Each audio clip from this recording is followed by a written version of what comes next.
সে তার ইহুদি বাহিনী নিয়ে, হাদিসে এসেছে দাজ্জালের 70,000 ইহুদি বাহিনী থাকবে। কত হাজার?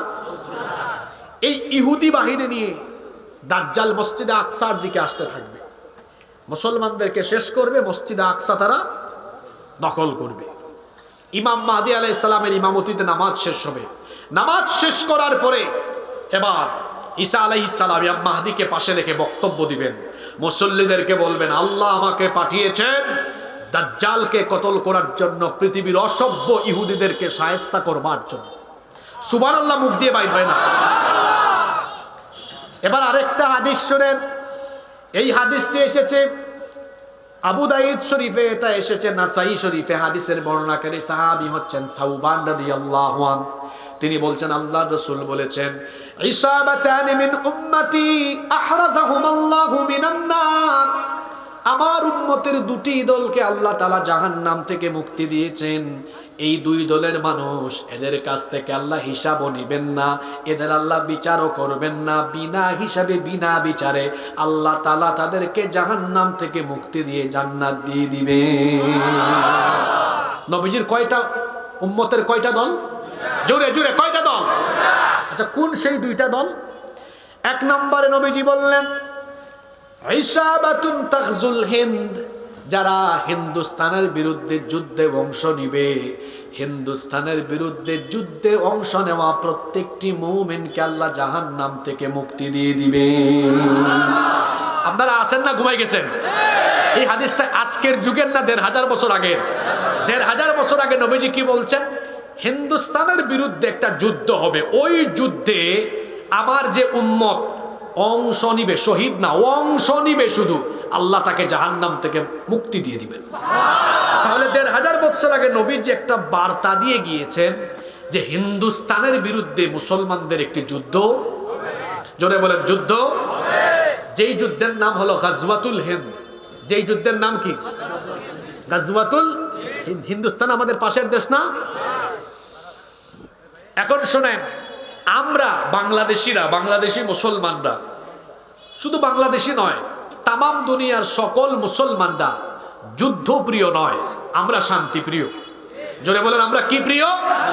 আমরা যুদ্ধ চাই না, অশান্তি চাই না, আমরা কাউকে আক্রমণ করি না।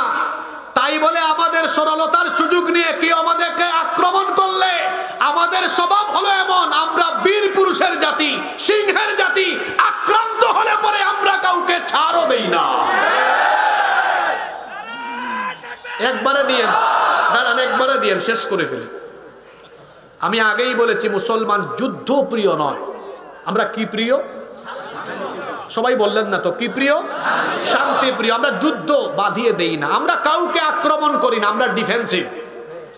কিন্তু তাই বলে আমরা তো সিংহের জাতি, একটা সিংহ ঘুমায় আছে, হুদাই গিয়ে তার কানের কাছে আপনি খুচাখুচি করেন, তার ঘুম যদি ভাঙে অবস্থা কি ভালো হবে? জোরে বলেন, ভালো হবে? মুসলমানরা সিংহের জাতি, আমরা শান্তিপ্রিয় জাতি বলে আপনি বারবার বারবার আমাদের কাছে এসে খুচাখুচি করবেন, আমরা চুপচাপ থাকবো না। যদি আমাদের ঘুম ভাঙে আর আমাদেরকে আক্রান্ত করে ফেলা হয়, আমরা এমন ভাবে মোকাবেলা করব, আমাদের সামনে দাঁড়িয়ে থাকার ক্ষমতাও থাকবে না।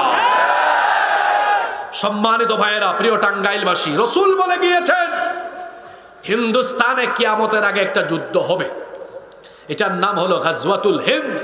এই যুদ্ধে যে মুসলমান অংশ নিবে, অংশ নিলেই আল্লাহ তাআলা জাহান্নাম থেকে মুক্তি দিবেন। তাহলে এই হাদিস আমাদের মাথায় আসে না নাই? হিন্দুস্তানে গুজরাটের কসাই নরেন্দ্র মোদী, আপনি আমাদের দেশকে আপনার অঙ্গরাজ্যের মতো ব্যবহার করার খুব চেষ্টা করেন, আর আপনার দেশের সাংবাদিক নামের সাংঘাতিকরা মিডিয়ায় যা দেখায় আর যা বলে, আমরা তো অনেক চুপচাপ আছি। দেখেন না, রিপাবলিক বাংলা একটা চ্যানেল আছে, ময়ূখ রঞ্জন, ব্যাং যেমন লাফায় ও তেমন লাফায়।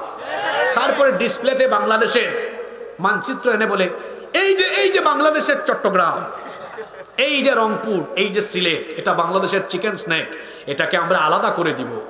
এই ময়ূখ রঞ্জন, বাংলাদেশ কি তোর বাপ দাদার নাকি রে? আমার দেশের 56,000 বর্গ মাইলের 1 ইঞ্চি জমিনের উপরে কেউ যদি কোন জোর দেয়, সেই চক্ষুকে আমরা উপড়ে ফেলে দিব। আমার দেশের মানচিত্রে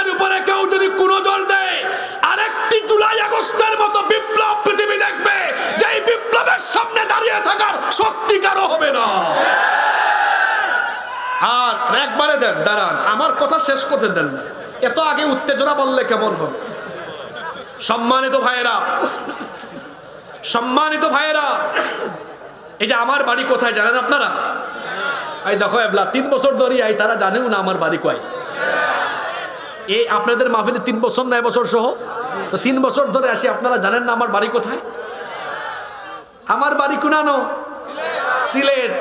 তা আমাদের সিলেটের মানুষ খুব সুন্দর করে আঞ্চলিক ভাষায় বলছে। ওই যে যখন বলছে সিলেট দখল করবে, তখন বলছে আচ্ছা আও আইয়া হামাও, হামানির বাদে দইরা বাদাম দিমু।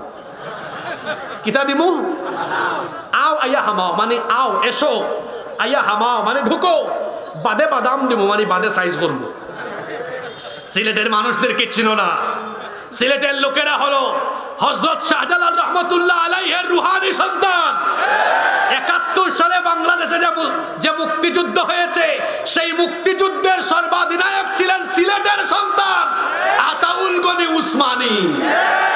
সিলেটিরা বীর পুরুষ, তুমি এসে সিলেট দখল করবা, সিলেটিরা চুপচাপ বসে থাকবে। হযরত শাহজালাল রহমতুল্লাহ আলাইহি যেভাবে গৌর গোবিন্দকে সিলেট থেকে তাড়িয়ে দিয়েছেন, সিলেটের বীর সন্তান জেনারেল উসমানী যেভাবে ৭১ সালে সর্বাধিনায়ক হয়ে দায়িত্ব পালন করেছেন, সিলেটিরা ঠিক এইভাবে জুতা পিটা করে তোমাদেরকে তাড়ায় দিবে। আর টাঙ্গাইলের মানুষেরা টাঙ্গাইলের মানুষেরা সিলেটিদেরকে সাহায্য করার জন্য এগিয়ে যাবে। নাকি যাবেন না আপনারা?